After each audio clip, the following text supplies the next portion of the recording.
Las 6:16, quedan menos de 2 semanas para las elecciones de alcaldes, concejales, gobernadores y constituyentes. Y escuchábamos el día de ayer a el secretario general del Colegio Médico plantear la necesidad de postergar estos comicios nuevamente. Queremos conversar de este tema con la presidenta metropolitana del Colegio Médico, Francisca Crispi. Doctora, ¿cómo está? Muy buenas tardes.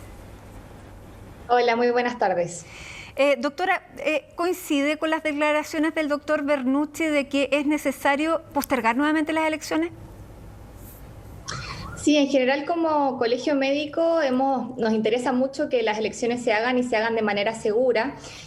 Y por eso ya desde hace casi un año estamos trabajando en recomendaciones para que todas las elecciones se puedan dar en condiciones de que eso no suponga un aumento de los contagios o un colapso de la red sanitaria aún mayor.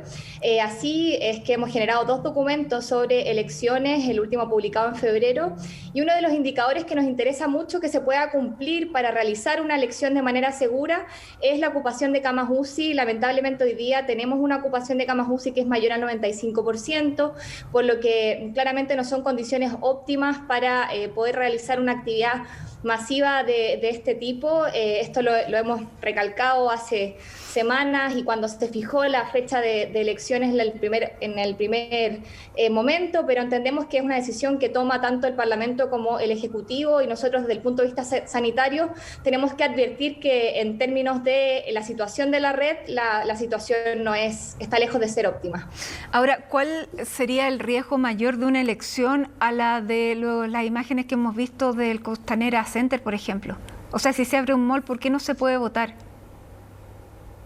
Sí, bueno, desde el Colegio Médico también hemos sido muy enfáticos que la fase 2 tiene que replantearse. Lo hemos solicitado en todas las mesas sociales, incluso el fin de semana publicamos una carta en el diario solicitando que en la fase 2 se sigan criterios sanitarios que se han ido perdiendo en la planificación del paso a paso.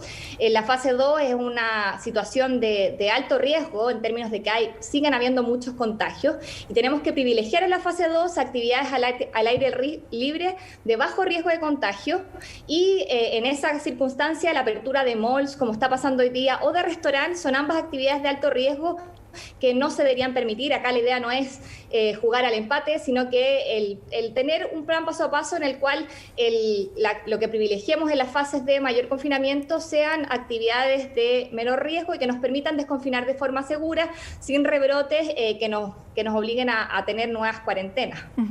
Si la decisión, final del gobierno, porque han sido el único organismo que ha planteado la necesidad de postergarlas nuevamente, más bien no como organismo, sino que voces como el doctor Bernucci.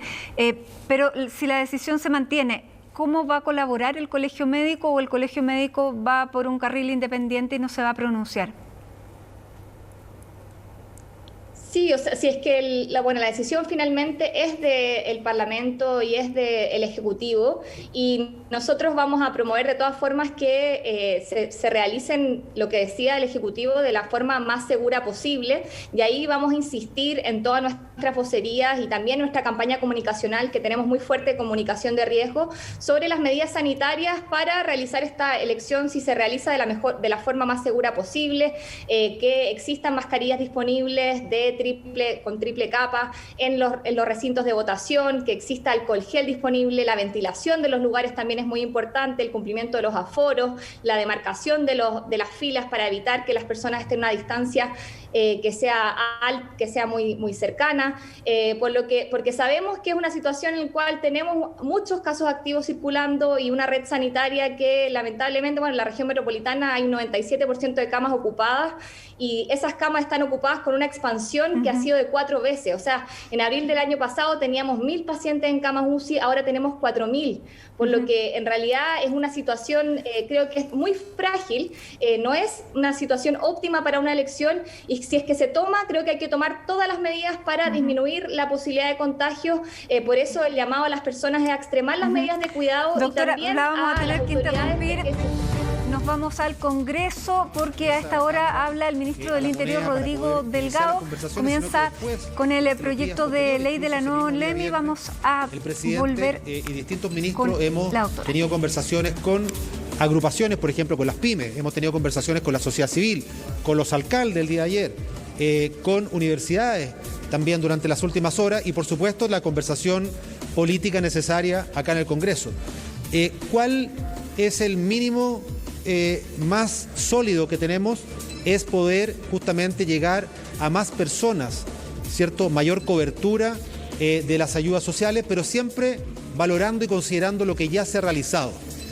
Para el gobierno es muy importante también que todos podamos comprender el esfuerzo que se ha hecho, por ejemplo, con el IFE, que ya se comenzó a pagar, el bono clase media, que ya está prácticamente también pagado a las 2 millones de personas que inicialmente ya son beneficiarios y que hoy día son cerca de 13 millones de personas beneficiadas.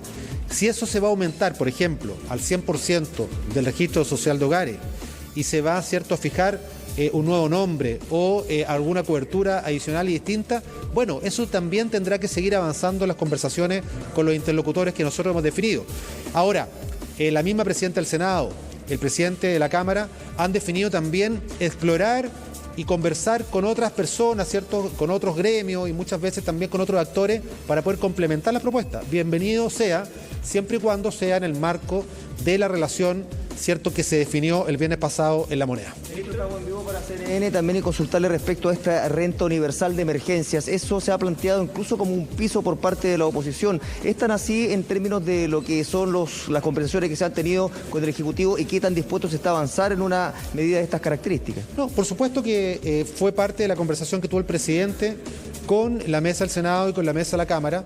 Ahora, hay una pregunta que es obvia. ¿Qué entendemos por universal?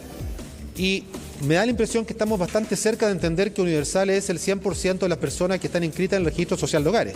Estamos hablando poco más de 14 millones y medio de personas que están inscritas en ese registro. Habrá que hacer obviamente un corte porque hay que entender que cualquier persona se puede inscribir en el registro social de hogares. Por lo tanto, tiene que haber algún corte en la fecha o en los ingresos, porque efectivamente este ingreso o renta no queremos que le llegue a las personas más ricas de Chile, por supuesto. Lo que queremos es, dentro de la universalidad de ese instrumento, poder llegar a aquellas personas que han tenido consecuencias negativas de la pandemia que ya dura más de un año, ¿cierto?, no solamente en Chile, sino en el mundo. Sí, por lo tanto, avanzamos rápidamente en eso. Yo creo que en eso hay bastante coincidencia, pero también tenemos que ser responsables a la hora de mirar las arcas fiscales.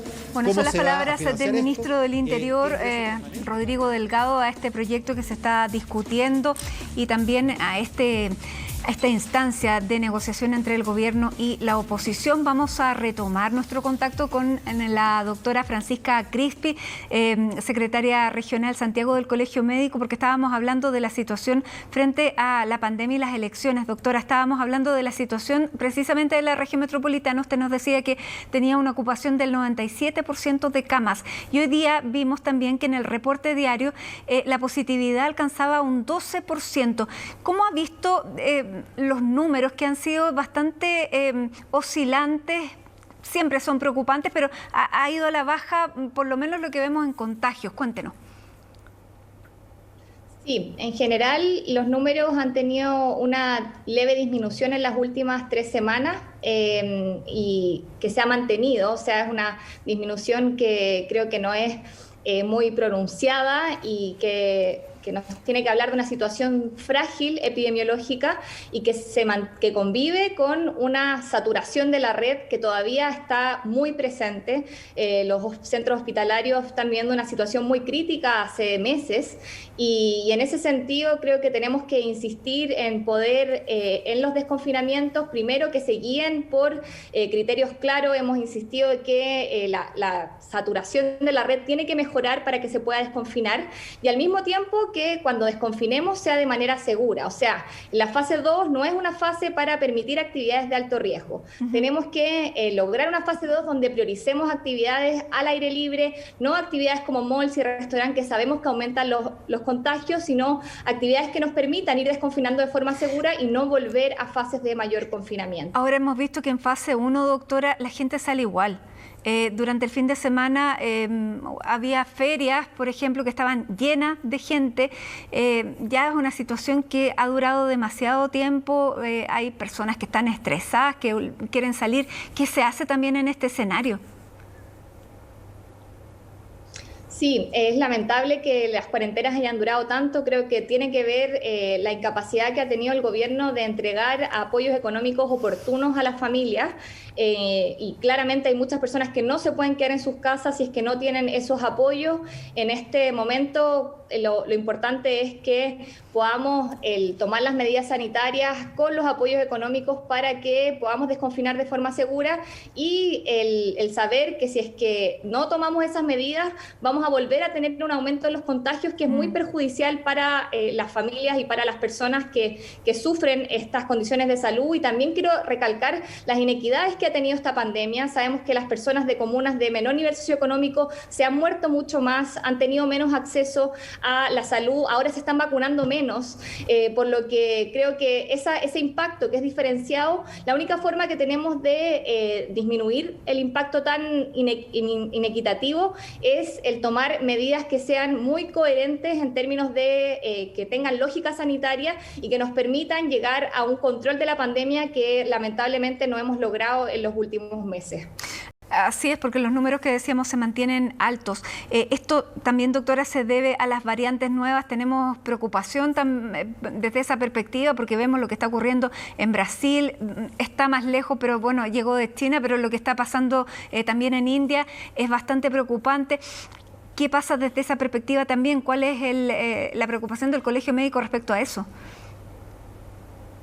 Sí, la preocupación de variantes se ha mantenido, ya que estas variantes han mostrado una mayor transmisibilidad y también una mayor mortalidad. También tememos que el perfil de menor edad en las camas UCI que estamos teniendo en el país tenga que ver con la participación de estas variantes, además del efecto de la vacuna. Y por eso, bueno, insistimos desde noviembre en que hubiera un cierre de fronteras precoz, que lamentablemente fue muy tardío, y hoy día tenemos muy extensiva la participación de estas variantes en nuestros contagios. Sin embargo, eso hay que mantenerlo hasta que exista un mayor conocimiento sobre cuál, por ejemplo, es el efecto que tienen estas variantes en la vacunación y otras variables que no tenemos a la fecha. Muy bien, doctora Francisca Crispi, presidenta del Colegio Médico de la Región Metropolitana, le queremos agradecer. Sin duda vamos a seguir conversando porque, claro, los eventos que se suceden parece que ya no tienen vuelta atrás, así que vamos a ver cuál es la mejor manera de llevarlos a cabo. Le queremos agradecer nuevamente este contacto con CNN Chile y hasta cualquier instante. Que tenga muy buenas tardes, doctora.